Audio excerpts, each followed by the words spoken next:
A través de una charla informal vas a conocer más acerca de derechos y otros temas de interés general. Con una mirada local, Abelardo Mesa Aguerre te trae El Misionero, Derecho y algo más.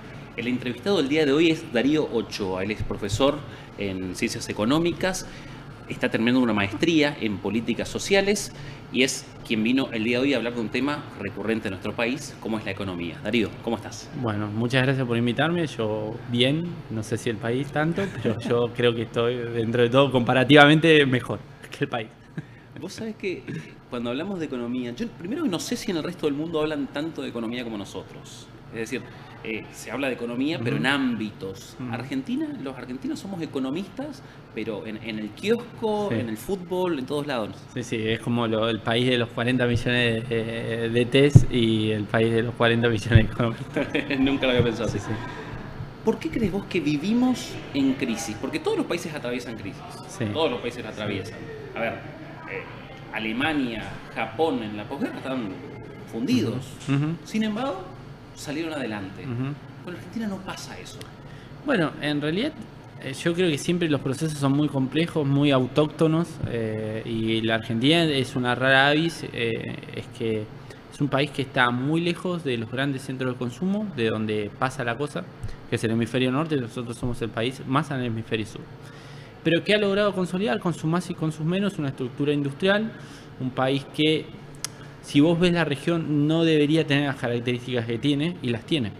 Y eso es a fuerza de voluntad del argentino. Entonces yo no soy pesimista con mi país, al contrario, creo que es capaz de cosas maravillosas y también de cosas terribles. Pero tiene que ver con esa tensión, por eso esa particularidad argentina. Es un país que no termina de industrializarse. Vos me hablas de la región, pero Brasil no para de crecer. Sí. Si bien es más grande, es verdad, digamos, pero no para de crecer. Uruguay no crece tanto, pero muy estable. Chile se destaca como el país por ahí que más se ha desarrollado en los últimos tiempos. Entonces lo de la región es como relativo. Sí, hay de todos ellos algo que tomar como valor y algo que señalar como error. Entonces me parece, por ejemplo, Brasil puede convivir tranquilamente con 50-50, 50 afuera, 50 adentro. Y está bien, y Brasil es así, y eso le permite constancia porque la presión social no existe. Vamos a un caso paradigmático. Cuando llevaron preso a Lula, había dos manzanas. Que eso en una protesta argentina es nada. Bueno, ese es el nivel de movilización, de puja social que existe en Brasil. Con respecto a Chile, por eso tienen también acuerdos de élite, porque no se deben preocupar por su sociedad. Tienen acuerdos de élite y la cosa más o menos va. En Chile, es cierto, tiene estabilidad, pero tiene esa estabilidad, tiene, por ejemplo, cuestiones fiscales que sostiene, pero el principal producto de exportación de Chile es el cobre y está en manos del Estado, a través de Codelco. Entonces, cuando nosotros lo miramos sin honestidad intelectual a la región, tendemos a tratar de afirmar nuestro sesgo, sin nunca buscar la verdad. Entonces es un problema. Si nosotros buscamos la verdad, es porque buscas la solución. Si no, lo único que querés es que tener razón, ganar una discusión. Y eso no aporta. Y en la política lo que pasa es que somos un país extremadamente politizado. Yo creo que la economía es economía política. De hecho, se llamaba así la carrera hasta la dictadura. Pero somos un país extremadamente politizado, pero que carece de cualquier cultura política. Tiene muy poca densidad de cultura política. Y eso es un problemazo para poder abordar las cosas seriamente. Mucha política partidaria y poca política de Estado. Ni siquiera la llamaría política, porque la política supone tener ética, estética, supone ciertas cosas, ciertas características que no se tienen. Entonces lo único que tenemos son criterios y no mucho más. Hay un problema que ha atravesado transversalmente a todos los gobiernos y es la inflación. Sí. ¿Sí? El kirchnerismo ha fracasado estrepitosamente, entonces cuando llegó Macri con una política radicalmente opuesta, pues decían, bueno, ahora va a encontrar la solución. Lejos estuvo de hacerlo. Desde lo más básico, ¿qué es la inflación? Contanos, porque muchos hablamos de inflación, pero no todos saben la ciencia exacta qué es la inflación y por qué es un flagelo que nos da tan duro. Yo creo que todos sabemos bien qué es la inflación, o al menos la podemos sentir. Lo que no podemos es como explicar qué es el calor, ¿viste? Todos saben qué es cómo se siente el calor, pero no todos lo pueden verbalizar. Pero en todo caso, la definición de manual que es el aumento sostenido en el nivel general de precios. Esa es la definición de manual. Ahora bien, eso no aporta mucho. Lo que hay que tratar de desentrañar es por qué es recurrente, por qué es sostenida, cómo se genera ese mecanismo, y eso es una discusión que no se salda, porque como vos bien señalás, para ir a los últimos años, tengamos en cuenta que así el kirchnerismo, el Macri, lo que fue Alberto, lo que es hoy Milei, para no entrar en nombres que fetichizan, pero digamos esas formas de conducción, o esas personas que estuvieron a cargo de la conducción de la política macroeconómica, todos fueron mucho mejores de lo que fue Alfonsín y de lo que fue la dictadura. Entonces, si nosotros vemos ese proceso, o lo que fue el Rodrigazo, entonces, si vos me preguntás en la película larga de la Argentina, la verdad que todo esto no lo diría que sería un fracaso estrepitoso. La hiperinflación de Alfonsín sí fue un fracaso estrepitoso. Las inflaciones de la dictadura fueron fracasos estrepitosos. Yo te pregunto, en el mundo entero son pocos los países que superan el 10% de inflación. Sí, eso sí. Nosotros venimos hace ya varios años superando el 100%. Holgadamente. ¿No te parece estrepitoso eso? Sí, por supuesto, pero por eso te digo, en la historia argentina, si vos me preguntás a mí, es como decir, Darío, vos sos diestro o sos zurdo o derecho, y yo soy derecho, ¿no? ¿Y por qué no le pegas con la zurda? Porque no practico. Entonces, hay cierta característica de la Argentina que por su estructura, ¿está bien? Yo soy derecho, es muy difícil para mí ser zurdo, por mi naturaleza. Ahora, la naturaleza de la economía argentina tiende a la inflación. ¿Por qué? Y te lo voy a explicar sencillamente. La inflación en la Argentina tiene que ver siempre en la base, a diferencia de lo que dice Milei, para empezar, nunca un fenómeno económico es unicausal, es multicausal, hay diferentes factores que lo dinamizan, lo empiezan o lo terminan. Pero la inflación en la Argentina mayormente se te da porque vos te vas quedando sin dólares. Entonces es un problema de restricción externa. ¿Qué pasa? Cuando el país crece, demanda muchos dólares. Cuando se acaban los dólares, empieza la restricción externa. Entonces vos, para seguir con el movimiento, ¿qué haces? Imprimís. Y cuando imprimís, la economía se recalienta, no hay capacidad de responder con oferta a esa demanda, y el nivel general de precios empieza a subir. ¿Está bien? Eso mayormente pasa. Entonces, y después empezás con el ciclo contrario, empezás a acumular dólares por la recesión y podés después aflojar y volver a crecer. Los famosos ciclos de la economía argentina, de stop and go. ¿Cuál es el elemento que no nos permite dar el salto sobre eso? No una correcta planificación de los ciclos. Hay que planificar. La economía no es por ósmosis. No es que el mercado resuelve todo. Eso no pasa en ningún país, ni siquiera central, se planifica.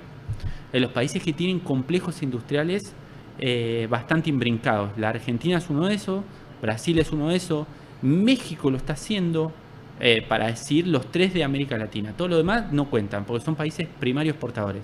Ahora yo pienso, Cavallo, López Murphy, Remes Lenikov, podemos seguir toda la tarde. No son tipos tontos que cayeron ahí de casualidad y ninguno lo pudo encauzar. Sí, bueno, vos Cavallo fíjate, al pero principio. vos fíjate, hay una discusión de quién es el autor de eso. Algunos dicen que es Curia, otros dicen que es Cavallo. Pero digamos, si tomamos el ejemplo de Cavallo, que fue un programa que se aplicó en Brasil igual, nació igual, el plan real y el plan de convertibilidad. Se toman las experiencias y el problema es que en uno se decide quedar y en otro salir. Entonces, el programa es el mismo y al final es la definición política. El plan fue bueno, pero duró demasiado. Duró demasiado, agudizó las tensiones porque te volviste hipercaro, que es lo que está pasando ahora, por ejemplo. Por eso aprender de las lecciones del pasado es muy importante. Vos hoy estás en dólares recontra caro, o sea, no podés producir nada en la Argentina que sea rentable. Lo vemos nosotros más que nadie, digamos, las colas a Paraguay y demás. En la frontera se ve bastante claro eso, cuando te quedás atrasado en el tipo de cambio. Y generaste una crisis hiper desocupación, pero el correlato era una desinflación. Viste que es un mecanismo de relojería. ¿Qué es lo que está pasando ahora? Bueno, está bien, la inflación baja porque está pisado el tipo de cambio, fuertemente es esa, el ancla cambiaria. Y entonces, ¿qué pasa? Sube el desempleo, porque no me cierra las cuentas, porque soy caro para producir. Bueno, entonces, eso. Y no es más profundo porque no hay apertura económica, pues si no, sería más profundo todavía el desempleo. Entonces La hay apertura que inconsistencia. se está abriendo. Se busca abrir. No sé si se puede abrir porque no tenés dólares. Entonces por eso mantenés el cepo, digamos. A diferencia de los 90, no hay muchas empresas que vender sin que el país estalle. Porque imagínate que vos le dieras hoy YPF al sector privado. Te lo desangra, te hace pelota la estructura energética argentina. Entonces, evidentemente hay cuestiones que no se aprenden. Pero yo creo que la Argentina, por ejemplo, voy a otro caso. 2011-2012. Gana Cristina, 54% de los votos, papá, empieza a decir, voy a hacer sintonía fina.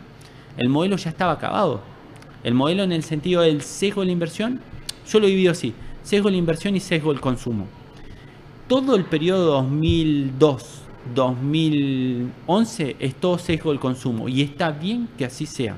¿Por qué? Porque el nivel de capacidad ociosa de la industria argentina estaba por el piso, 50%. Los commodities venían allá arriba. No, pero eso es un mito. Si vos ves bien, el viento de cola dura un par de años y no es mucha guita.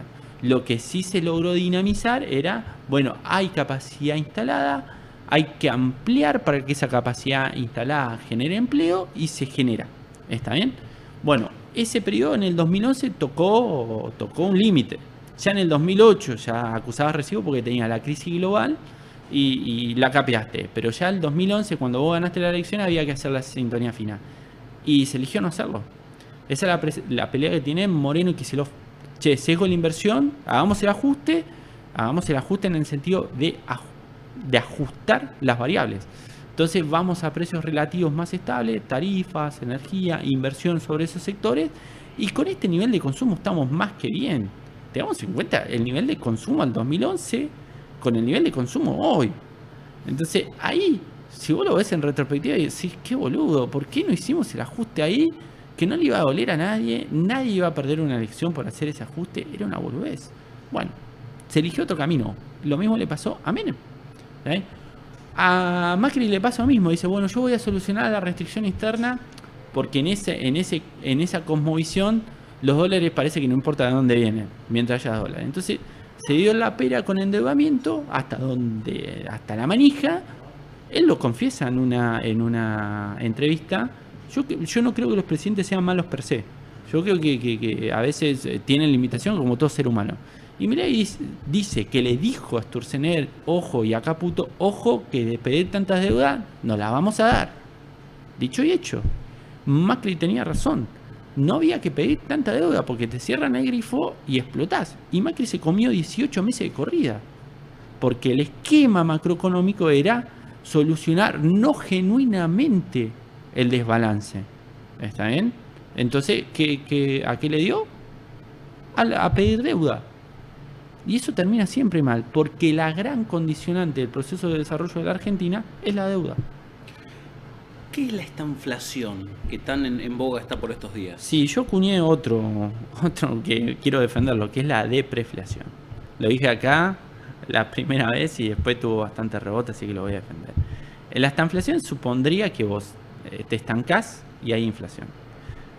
Te estancás es 1% que no creces, 1% para abajo, 5 es depresión, 7 es recontra depresión.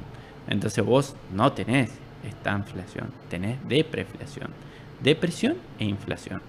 Entonces, seguidamente vos me vas a preguntar, pero la inflación está bajando. Y yo te diría, sí, pero con una pérdida de 7 puntos del PBI, si no baja, macho, no sé. ¿Viste? Y es como las alegorías de fútbol. Viste que Dolina dice que todo se puede explicar con alegorías de fútbol y mujeres. Yo, como no sé nada de mujeres, trato de usarlas de fútbol. Creo que nadie sabe de mujeres, pero yo menos. Eso lo sabía Freud, que vamos a ver nosotros. Claro, no. Entonces vos decís, bueno, che, mira, la inflación está bajando. Está, listo, metiste un gol. Bien. Y el gobierno anterior, como hace Alberto, viste que Alberto sube, bueno, mi actividad era mejor. Sí, está bien. Entonces vos decís, bueno, metieron los dos un gol, pero ¿cómo va el partido? El otro mete 5, el rival. Entonces va 5-1 y el otro iba 5-1. Entonces, ¿qué cambió? Nada, capaz como hiciste el gol. La inflación bajó, sí, pero ahora la preocupación va a ser el desempleo. Entonces, no estás resolviendo los fundamentos de la macroeconomía argentina, ni siquiera con la ley bases de ayer. Digamos, no se resuelve así, con una gran ley, como si vos venís a refundar el país. Y cada vez que yo escucho que vienen a refundar al país, lo vienen a refundir. Entonces yo digo, bueno, dale. Aparte ¿Y qué? como muy mesiánico, ¿no? Sí, pero no solo eso, esa deriva mesiánica que yo qué sé, no sé si es parte del personaje o no, la verdad que no estoy ahí. Pero sí, cuando yo lo veo a Caputo seguido decir, bueno, voy a ir a pedirle más plata al fondo. Decís, che, esta ya la vi. Y El termina meme de mal. Los Simpson, usted no aprendió. Sí, usted no aprende, ¿verdad? No aprende, O ¿verdad? sea, sí, viste. Y la verdad es que yo la verdad me sorprende mucho lo de Caputo, lo de Sturzenegger. Entonces vos decís, estos muchachos ya fracasaron 2 veces. ¿Por qué vendrían a Porque Milei te la banco. Ponele que él no fracasó nunca, ¿no? Porque el que nunca hace, nunca fracasa. Bueno, ahora se pone a hacer, vamos a ver cómo le va. Pero los otros 2 muchachos ya 2 veces la chocaron. Ahora, esto no me lo puedes responder, pero sí podemos conjeturar. ¿Fracasaron realmente? Para el país sí. A eso iba. ¿Pero ellos estaban trabajando para el país o para un grupo de élite? No, Porque no. si lo ves desde el país sí fracasaron, pero muchísima gente con la bicicleta aumentó exponencialmente su Vos patrimonio. decís, yo creo en eso que vos decís. Vos tenés un problema de que la elite argentina, ¿sabés? Por eso la economía no son variables macro que vos ves y sos un buen matemático macroeconomista y con eso resolvés. No, detrás hay actores. Actores con racionalidades, con mezquindades, con virtudes, con defectos. Que son muchas veces quienes mueven las piezas. Por supuesto. Entonces, ¿qué pasa? Vos tenés un comportamiento esperado porque tal variable me indica... Dale, seamos serios. Entonces hay que analizar los actores y es mucho más complejo a analizar los actores. Y lo que pasa es que la Argentina, como vos bien decís, no soluciona sus problemas porque no tenés una élite atada al destino del país. Tenés una élite que usa al 8º país más grande del mundo para enriquecerse y tomarse el palo a Miami. Literalmente pasa eso. Y además sumado a que ha perdido capacidad intelectual. Son profundamente brutos. Entonces, la élite de los años 30 era por lo menos, parecía más aristocracia. Entonces era intelectualmente más sabia. Yo siempre pongo el plan Pinedo. El plan Pinedo del abuelo del Pinedo que tenemos ahora. Vos ves en los Pinedo la degradación de los Pinedo y la degradación de la aristocracia argentina. Entonces vos ves este hombre que tiene dificultades para hablar como si no tuviera una papa en la boca, que es el nieto del plan Pinedo. Entonces vos evidenciás que tiene limitaciones intelectuales, ¿no? El Pinedo actual. Pero su abuelo era brillante y ve el resultado de la Segunda Guerra Mundial mucho antes que los occidentales del primer mundo. Dice, va a ganar Alemania, va a ganar, Inglaterra y Estados Unidos, y nosotros tenemos que hacer algo en esta ventana histórica. Y prácticamente lo que agarra Perón es el plan Pinedo y lo aplica. Y el éxito de Perón es agarrar el plan Pinedo y entender que la Argentina tenía que industrializarse o iba a ser prisionero y destruido y latinoamericanizado como todo el resto del continente. Por eso la Argentina tiene algo distinto. Por el plan Pinedo. Por haberse dado cuenta de que necesitaba industrializarse. Por eso tiene la característica que tiene hoy. Ahora, esa élite hoy no está más en la Argentina. No existe más. Se murió o sus nietos vendieron todo. Entonces, evidentemente es un problema de élite. Ahora, ¿cómo haces para regenerar una élite? Y ahí vos podés reflexionar lo que intentó Néstor Kirchner. Néstor Kirchner agarra el país medio chocado, dice, bueno, vamos a hacer la historia de YPF. Vamos a hacer la argentinización de YPF. Y trae a los esquenazis, ¿no? Y a través de un crédito medio falopa, terminan comprándose la mayoría accionaria. Y dicen, bueno, son mejor que los españoles, no son peor. Los esquenazis son peor que Repsol. Entonces, ¿qué termina pasando después? Termina la nacionalización. Porque entre los esquenazis y Repsol eran peor que Repsol solo. Entonces, y después te comes un juicio de la gran flauta, que es el esquenazi vendiéndoselo al fondo Burford, que es el que te está litigando ahora. Entonces, a veces ser argentino no alcanza con tener un DNI argentino. Depende de los comportamientos que vos quieras. Esquenazi se cree un ciudadano del mundo, el argentino importa 3 pedos y va a hacer de la Argentina lo que él quiera. Entonces, y después nosotros nos preguntamos por qué en la Argentina se vive tan mal. En la Argentina se vive tan mal porque las élites son muy malas. Las élites políticas, las élites empresariales, las élites judiciales, las élites sindicales. Entonces tenemos un problema de élite.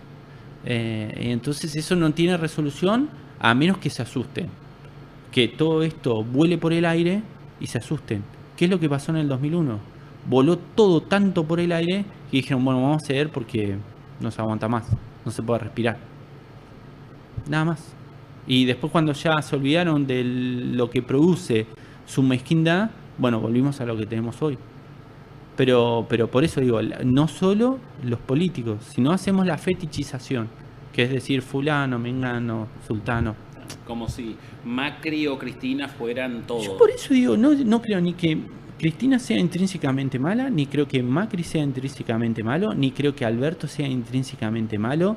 Yo creo que Macri y Cristina tienen dos visiones distintas del país, pero no son malos. Creen firmemente en eso. Alberto me parece que de buena... No, pero es una máxima. Le agarró también, es cierto. Sí, que le agarró la pandemia tuvo, pero además yo creo que la pandemia fue una oportunidad. La pandemia y la sequía, las dos le agarraron. Sí, la sequía sí, esa yo te la creo, es justo ese año, viste, yo qué sé. Pero independientemente de eso, yo creo que Alberto es el peor de los males. Vos podés ser malo o bueno en política, lo que no podés ser bobo o inocente. Entonces, Alberto fue, pongámosle, porque no se puede decir otra palabra, muy inocente en el sentido del ejercicio del poder. Ya pasaron los primeros meses del presidente Milei, ya estamos en condiciones de ver su mano en la economía. ¿Qué análisis haces de estos primeros meses? Sí, yo creo que tiene enormes inconsistencias que devienen de él ser el vocero de la élite empresarial argentina que no tiene proyecto de país. Entonces él no puede ser más que el vocero del no proyecto. Entonces se agarra a banderas que son totalmente inconducentes. A ver, me van a sacar muerto de la Casa Rosada antes que deje el déficit fiscal. ¡Wow! O sea, es Salvador Allende en la moneda. Sí. Rari, porque a este pibe nunca le pasó nada en la vida. Entonces, no creo que sea tan así. Entonces, se agarra al déficit fiscal y cuando tenga déficit fiscal, ¿qué pasa? Cuando vos le tengas que pagar a Gamesa, ¿no? Porque vos le invocás un bono a Gamesa al 2038 una vez. Porque vos imaginate que vos sos Vila y Manzano. ¿Cuántas veces me haces esa? Una. Y porque sos escoba nueva. Porque en la segunda te invoco yo a vos y no vos a mí. Entonces, no solo es Paolo Roca, son los grandes generadores de energía. Entonces, cuando vos tengas que pagar la factura de la luz, cuando vos tengas que, por ejemplo, el último informe de ejecución presupuestaria, todos se están ejecutando al 30%, pero en algún momento vos tenés que actualizar salarios de los empleados públicos, de los docentes nacionales, de los doctores, de los policías, de las fuerzas de seguridad. Las fuerzas de seguridad están teniendo recorte, Gendarmería creo 12-13%. Mirá que son mano de obra hoy de uso intensivo las fuerzas de seguridad. Y fíjate, nosotros Misiones somos testigos de esa. El ajuste tiene un límite, muchacho. Entonces, ¿qué va a pasar cuando vos tengas que conceder aumentos? ¿Se te está terminando, el dólar está pisado, no te liquidan? Está bien, tenés que devaluar y cuando quieras devaluar va a subir la inflación, entonces vos tratás déficit fiscal cero y inflación a la baja. Y cuando sube la inflación y sube el déficit, ¿qué hacemos? Qué paradójico, ¿no? Porque teniendo un déficit fiscal controlado y una inflación en baja... Yo no coincido con eso con controlado. Si vos no pagás no quiere decir que no existan las deudas. Si vos me agarras la billetera y yo no pagué nada y recién cobré y parece que estoy joya. Y cuando llega y digo, no pago el resumen de la tarjeta. ¿Y por qué se popularizó o se extendió la idea que hoy, de hecho, el presidente saca bandera todo el tiempo, que es creo que el segundo o tercer mes que logra que no tengamos déficit fiscal? No, lo viene sosteniendo a ese déficit fiscal y financiero, básicamente pisando partidas. Su ejecución presupuestaria, como te venía diciendo, hasta la fuerza de seguridad. Hay por ejemplo, el FONIT. Vos te lo ahorraste.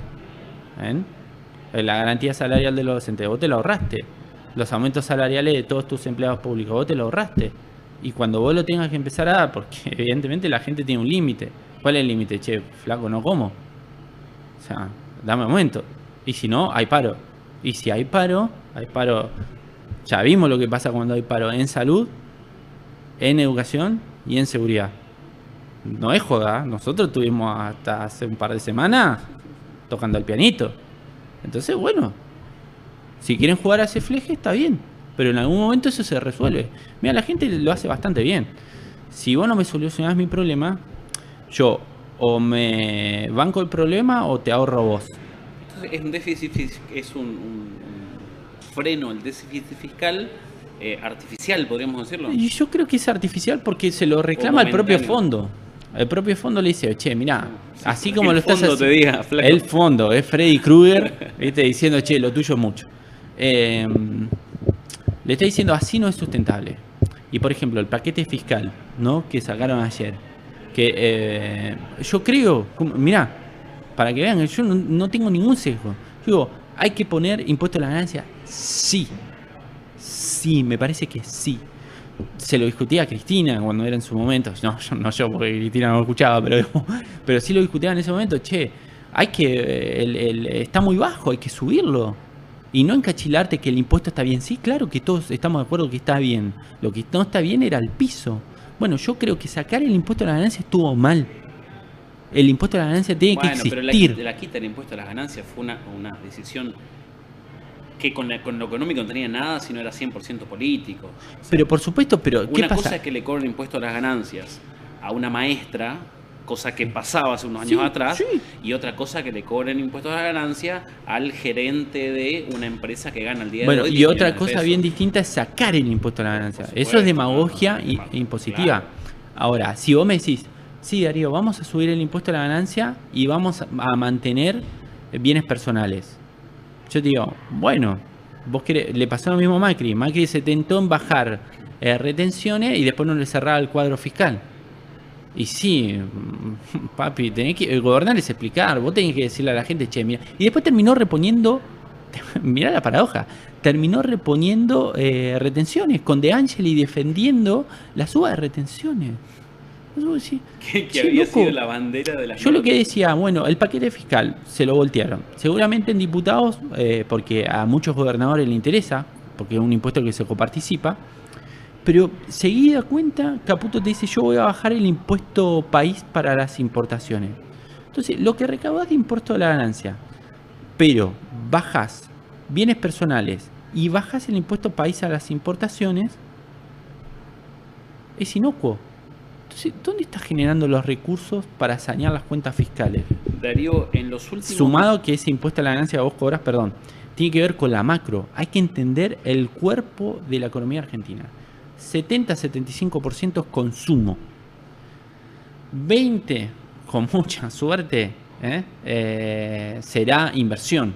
Y lo que sobre será 5, 7, depende del momento, será la diferencia entre exportaciones e importaciones.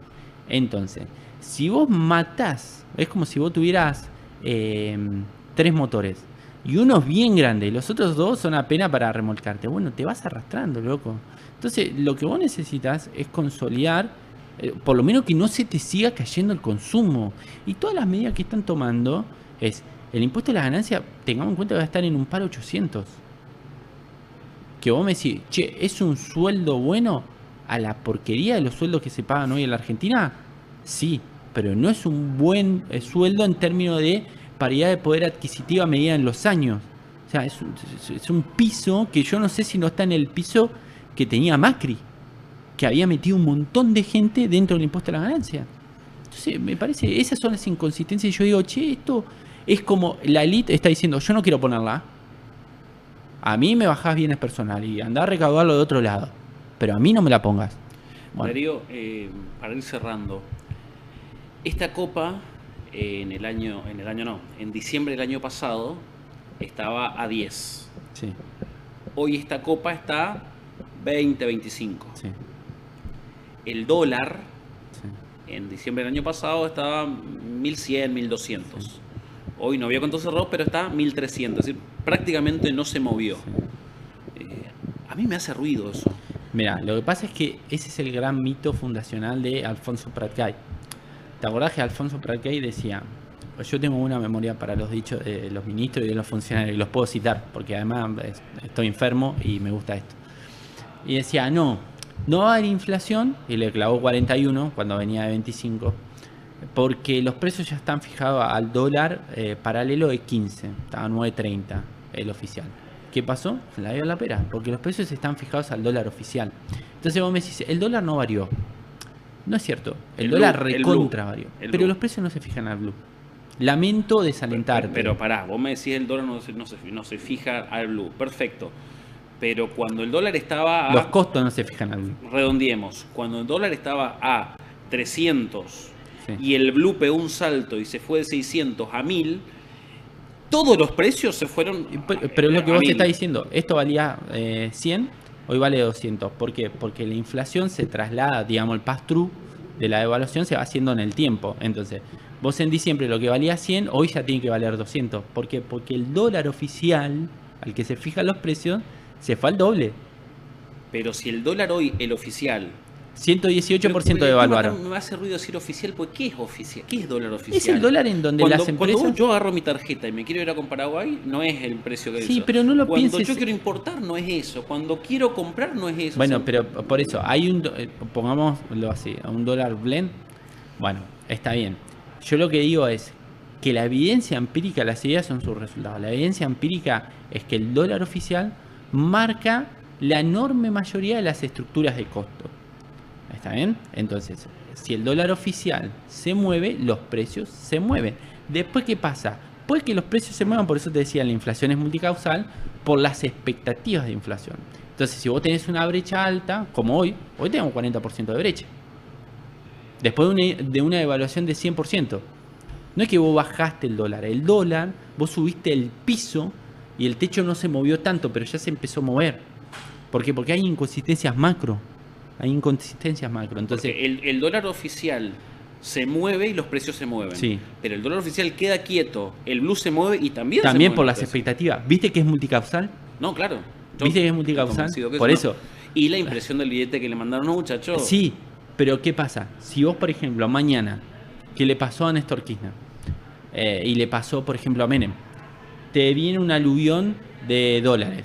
A Néstor Kirchner, porque como vos bien decís, al principio el tema del viento de cola, la soja cotizando 600, y a Menem a través de la privatización. ¿Y qué pasa? El dólar se te plancha, se te cae, entonces perdés competitividad por tipo de cambio. Entonces lo que yo digo, yo no soy un defensor de las herramientas importadas, la libre flotación de moneda, la competencia de moneda, la dolarización, dale, seamos serios. La Argentina lo que tiene que planificar un tipo de cambio, está bien, que sea óptimo para producir, consumir, y hay que explicar.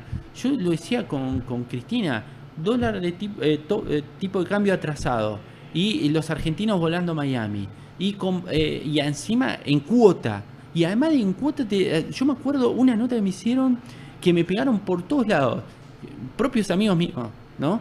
Y me decían, Darío, ¿cómo puedes decir que está mal la cuota para comprarse una tele? Si la gente tiene derecho a comprarse una tele. Pero sí, querido, tiene derecho a comprarse una tele. Lo que está mal es que esa tele, para ver a Argentina, me encanta, yo amo la selección argentina, amo mi país, pero la verdad es que estamos importando dólares en cuota. Estaba fogoneando algo muy difícil de sostener.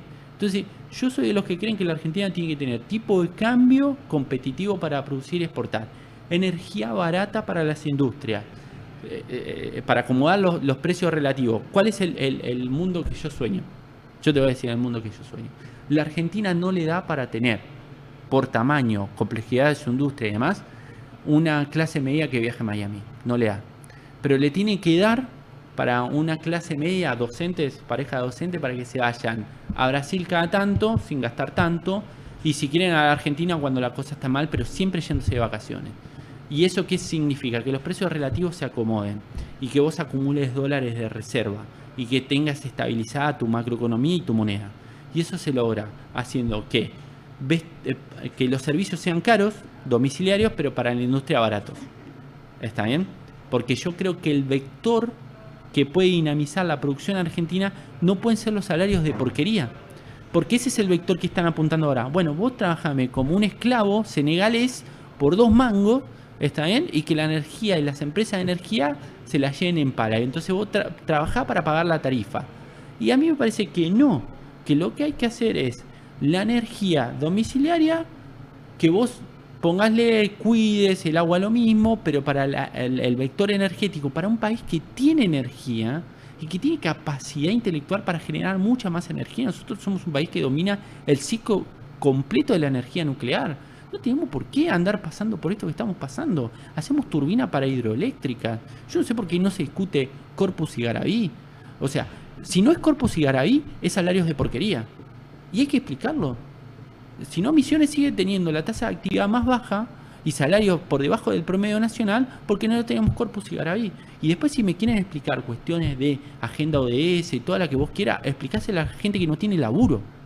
Entonces, a veces las elecciones en economía política tienen que ver con principios y valores que vos quieras defender. Hay que cuidar la naturaleza, sí, pero el vector para salir de estos es el vector energético. Si no, no la vamos a dar de bruces, sin sentido, porque al final del día, ¿sabes qué me preocupa a mí? Por sobre todas las cosas, yo veo bien que la gente se haya rebelado con un estado de situación horripilante, que haya votado un outsider, pero lo que me preocupa es que este outsider no tiene la menor idea de lo que está haciendo, y que si tiene idea de lo que está haciendo ya se hizo mejor de lo que él lo está haciendo y terminó mal. Entonces, si vos lo estás haciendo peor, va a terminar peor, porque este no es el camino. El camino no es el salario de porquería. El camino es el vector energético como dinamizador de la producción, del empleo y del consumo. Darío, clarísimo. Muchísimas gracias. Gracias a ustedes. A través de una charla informal vas a conocer más acerca de derechos y otros temas de interés general. Con una mirada local, Abelardo Mesa Aguerre te trae El Misionero, Derecho y algo más.